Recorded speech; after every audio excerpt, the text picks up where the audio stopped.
Hello students, आज हम पढ़ेंगे डाटा स्ट्रक्चर के बारे में, जो कि आपका 12th का टॉपिक है।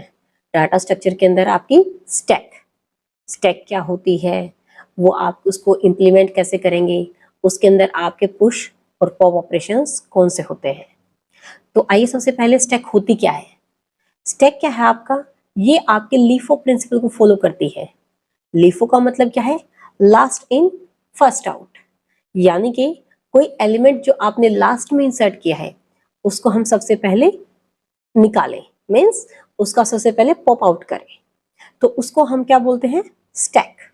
अब स्टैक के अंदर देखो, नाम से ही पता लग रहा है, अगर जिस चीज के अंदर हम लास्ट एलिमेंट डालते हैं उसी को अगर हम पॉप आउट कर रहे हैं, इट मीन्स उसका एंट्री पॉइंट और एग्जिट पॉइंट एक ही है, यानी कि इसी पॉइंट से हम एंट्री कर रहे हैं यानी कि इंसर्ट कर रहे हैं, और इसी पॉइंट से हम एग्जिट यानी कि रिमूव कर रहे हैं। तो उस पॉइंट को हम बोलते हैं टॉप ऑफ द स्टैक। जो आपके स्टैक एग्जांपल्स हैं, जैसे कि आपने बुक्स रखी हैं बहुत सारी, आपकी जो बुक्स का सेट है वो हो जाएगा। डेक ऑफ कार्ड्स, यानी कि आपने कार्ड्स रख दी हैं, आपने प्लेट्स की ट्रे लगा दी है, तो इस तरह की जो चीजें हैं, या आपकी जैसे कि पाइल्स ऑफ मनी हो गई, तो मीन्स जो भी आपने चीज एक के ऊपर एक अगर रखी है तो वो सारे के सारे आपके किसका एग्जाम्पल होंगे, स्टैक का। अब आपके स्टैक के अंदर आपके दो ऑपरेशन होंगे, एक जैसे कि मैंने बताया था पुश और पॉप।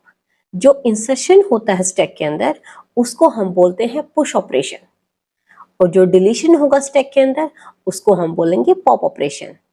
जैसे कि आप नीचे एक डायग्राम में देख सकते हैं, जैसे इनिशियली हमारा जो स्टैक है दैट इज एम्प्टी स्टैक, हमारे स्टैक के अंदर एक भी एलिमेंट नहीं है। तो स्टार्टिंग में जो आपका टॉप होता है वो आपका -1 होता है।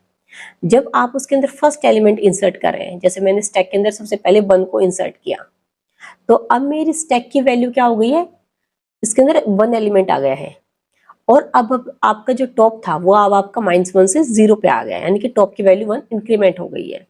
अब फिर से मैंने एक पुश किया तो 1 से 2, फिर एक और पुश किया तो 2 के ऊपर 3, और जब मैं डिलीट करूंगी तो सबसे पहले मेरा 3 रिमूव होगा, जिसको हम पॉप बोलेंगे। अब पढ़ते हैं हम पुश ऑपरेशन के बारे में। जैसे मैंने अभी बताया था कि जो इंसर्शन है उसको हम बोलते हैं pop operation, sorry push operation, जिसके अंदर हम क्या करते हैं, जो टॉप की वैल्यू है वो 1 बाय 1 इंक्रीज करते जाएंगे। अब देखो, एक लिमिट तक ही हम उसके अंदर इंसर्ट कर सकते हैं। अगर हमारे उसका जो आपके स्टैक का साइज है, जो हम जैसे लिस्ट लेते हैं पाइथन के अंदर, जो हम इंसर्ट करते हैं तो हम लिस्ट का यूज करते हैं। अब लिस्ट अगर हमारी फुल हो चुकी है तो इट मीन्स वो आपका कंप्लीट हो गया है पुश ऑपरेशन, यानी कि अब उसके अंदर हम पुश नहीं कर पाएंगे, तो ऑब्वियसली वहां से हमें एग्जिट करना पड़ेगा।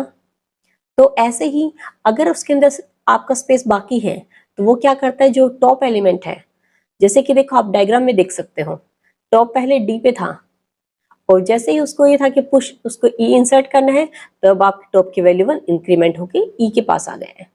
ठीक है, तो ऐसे ही आपको टॉप की वैल्यू बाय 1 आपको इंक्रीज करनी है।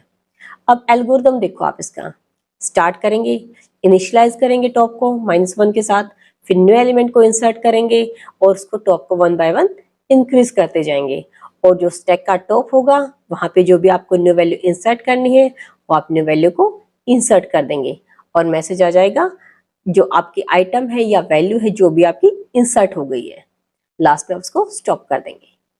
अब आपकी नेक्स्ट वन थिंग थी pop operation. Pop operation in stack.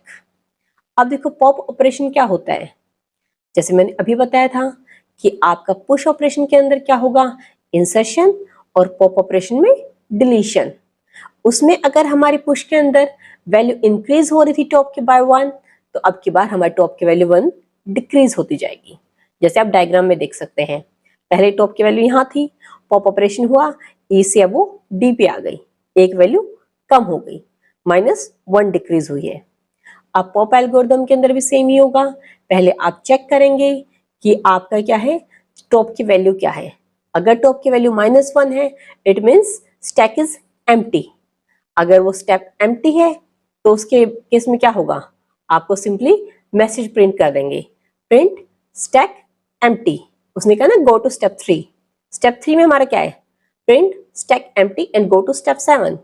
Stack जो आपका स्टेप 7 है वो क्या है, स्टॉप। अगर कंडीशन आपकी यहाँ फॉल्स हो जाती है कि आपकी जो टॉप की वैल्यू -1 नहीं है, तो वो क्या करेगा, गो टू स्टेप 4। अब स्टेप 4 में आपने क्या किया है, आइटम को डिलीट किया है।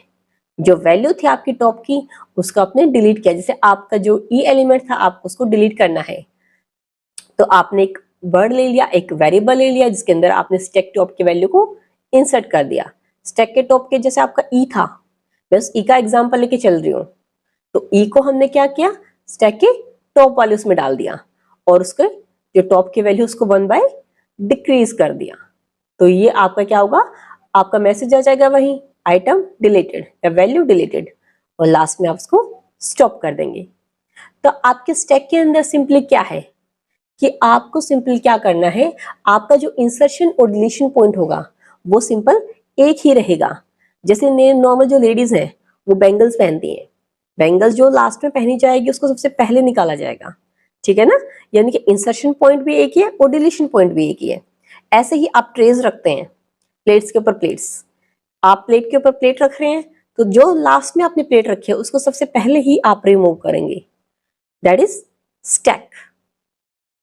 आई होप सो आपको ये सब समझ आया होगा। अगर आपको इसमें कोई भी डाउट है, कोई भी क्वेश्चन है, तो आप नीचे कमेंट कर सकते हैं। Thank you.